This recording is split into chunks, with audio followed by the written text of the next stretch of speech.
Welcome to special focus. జనం గడ్డి తిని బతికినా పర్లేదు, టెర్రరిస్టులకు మాత్రం ఏ లోటు జరగద్దు. ఇది పాకిస్తాన్ బడ్జెట్ పరిస్థితి. విద్య, ఆరోగ్యం, వ్యవసాయం ఏ రంగానికి కేటాయింపులు ఉండవు. సైన్యానికి బడ్జెట్ మాత్రం ఏటా పెంచుకుంటూ పోతోంది. సైన్యంతో పాటు ఉగ్రవాదులకు ఫండింగ్ చేస్తూ జనాలను గాలి కొదిలేస్తోంది.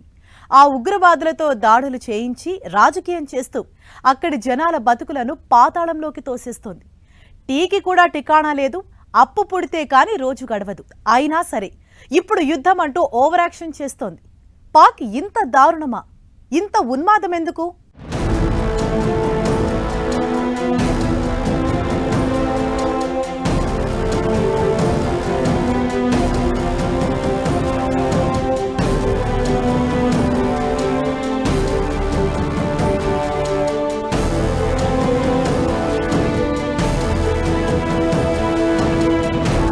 అభివృద్ధి లేదు, జరిగే మంచి అస్సలే లేదు.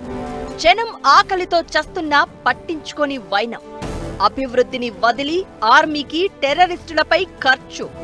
పాక్ బడ్జెట్లో అంతా వాళ్లకే. ఇంత దారుణమా? టెర్రరిస్టులను రెచ్చగొట్టి రాజకీయం చేసే రకం.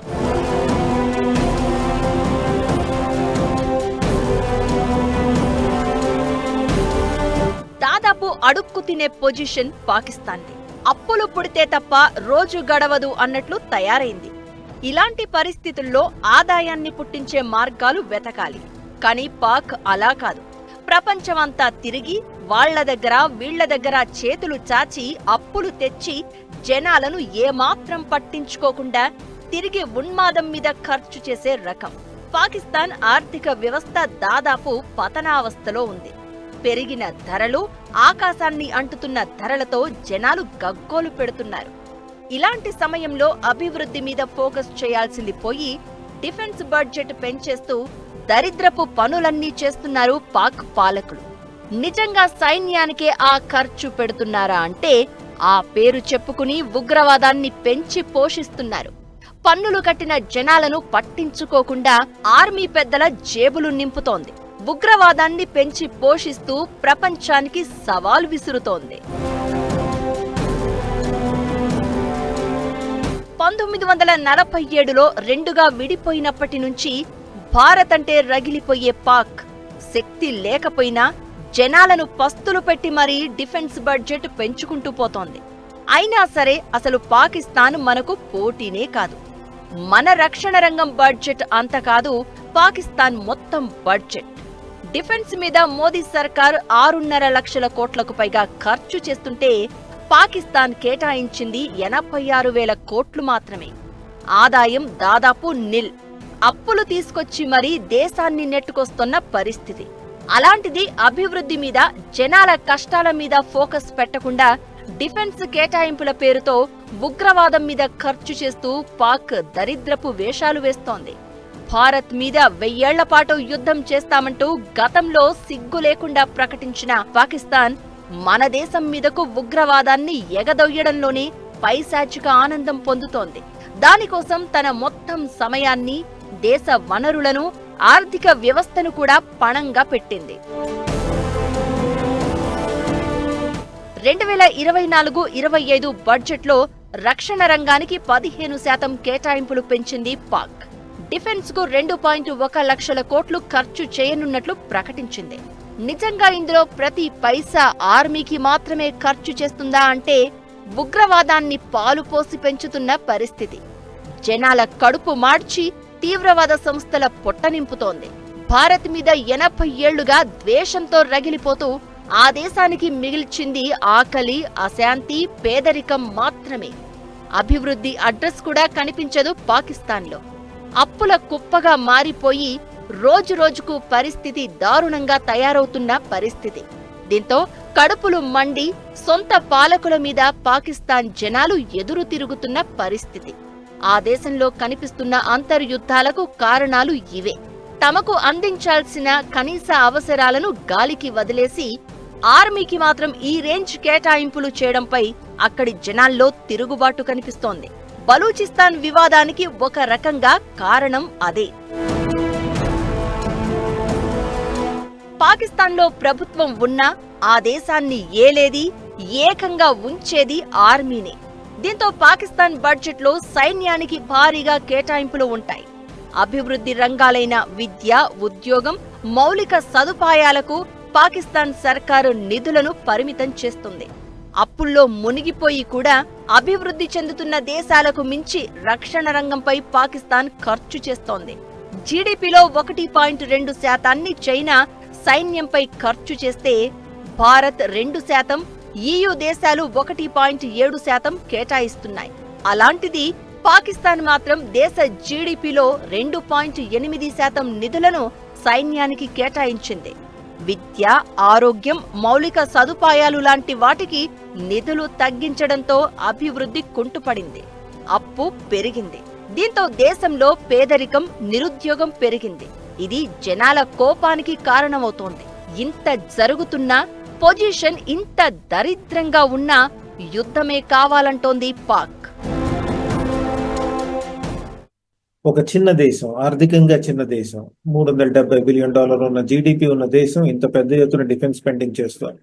ఎందుకంటే కేవలం ఇండియా మీద ద్వేషంతో, ఇండియా మీద పెంచుకున్న ద్వేషపూరిత రాజకీయాలతో ముందుకు సాగాలని పాకిస్తాన్ ఆర్మీ ప్రయత్నిస్తోంది.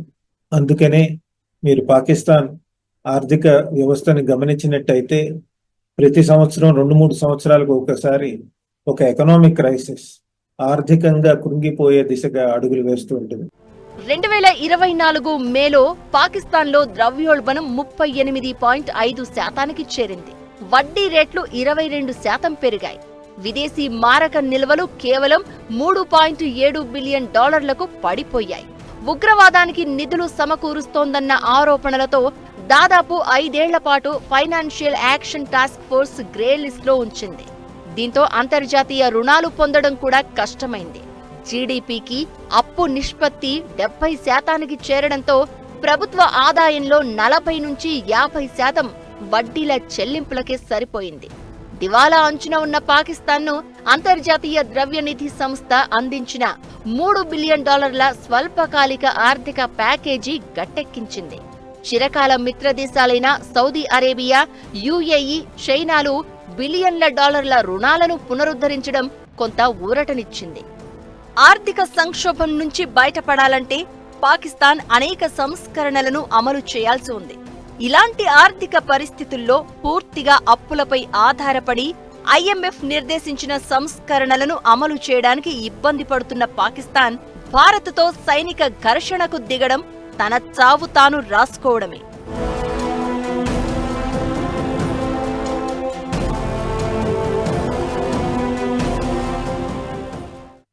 ఉద్యోగాలు లేవు, ఉపాధి లేదు, భగ్గుమంటున్న ధరలు, భయపెడుతున్న బతుకులు. పాకిస్తాన్లో కనిపిస్తున్న పరిస్థితులు ఇవి.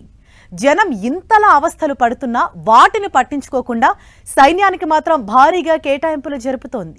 ఉగ్రవాదాన్ని పెంచి పోషిస్తోంది. ఏ రంగానికి నిధుల లోటు వచ్చినా ఆర్మీకి మాత్రం రూపాయి కూడా తక్కువ కాకుండా చూసుకుంటోంది పాక్ సర్కార్. జనం డబ్బు జనాలకు ఖర్చు చేసేందుకు ఇన్ని వేషాలా? పాక్కు ఇంత దరిద్రపు బుద్ధి ఎందుకు?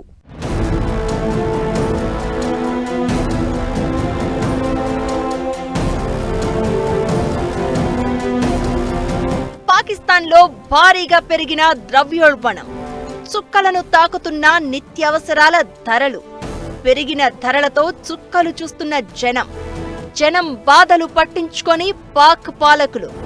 ఇలాంటి పరిస్థితుల్లోనూ యుద్ధమే కావాలని ఓవర్ యాక్షన్.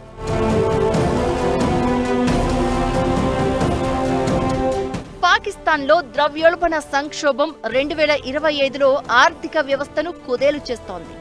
అవసర వస్తువుల ధరలు రికార్డు స్థాయిలో ఉండడంతో సామాన్య జనాల జీవనం కష్టతరమైంది. ఆహారం, ఇంధనం, విద్యుత్ ధరలు ఆకాశాన్ని తాకుతున్నాయి.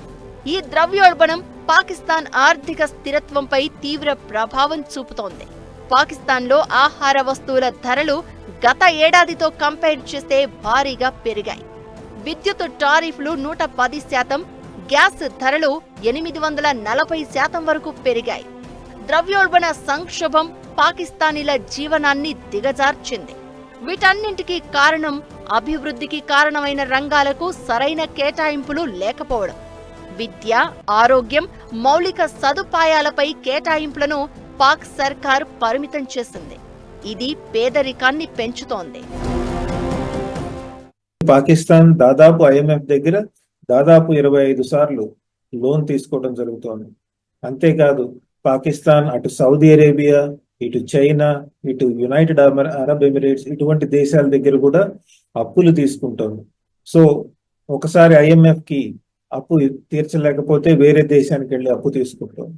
ఇటువంటి అప్పుల విషవలయంలో ఇరుక్కుంటోంది పాకిస్తాన్.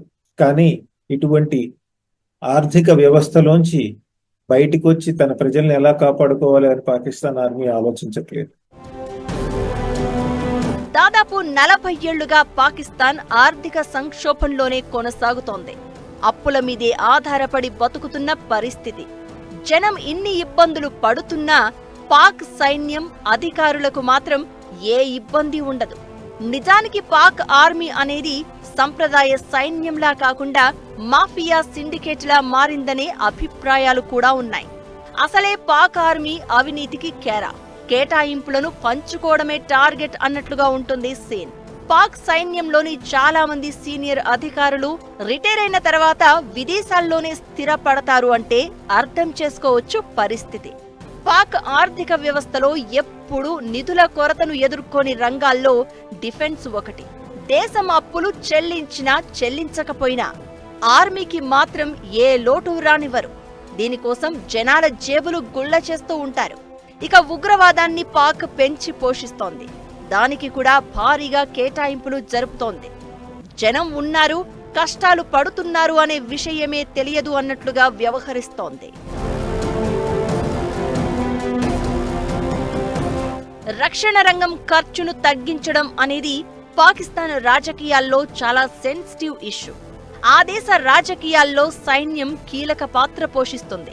అధికారిక రక్షణ బడ్జెట్తో పాటు పెన్షన్లు, అప్పు చెల్లింపుల వ్యవహారాలు అన్నీ కలిపినప్పుడు డిఫెన్స్ ఖర్చు మొత్తం బడ్జెట్లో 40% మించి ఉంటుంది. మిగిలిన 60% వడ్డీలు కట్టేది ఎలా? అభివృద్ధికి దోహదం చేసే రంగాలకు కేటాయింపులు ఎలా? ఇలాంటి ప్రశ్నలు వినిపించకుండా, సైన్యం ఆధిపత్యాన్ని సవాల్ చేయకుండా పాక్ ఆర్మీ ఓ మాఫియాలా పనిచేస్తుందనే అభిప్రాయాలు వినిపిస్తున్నాయి. ప్రభుత్వాన్ని గుప్పెట్లోకి తీసుకుంటుంది. తమను ఎదిరించే ప్రయత్నం చేస్తే ప్రధానమంత్రులను కూడా దింపేస్తూ ఉంటుంది.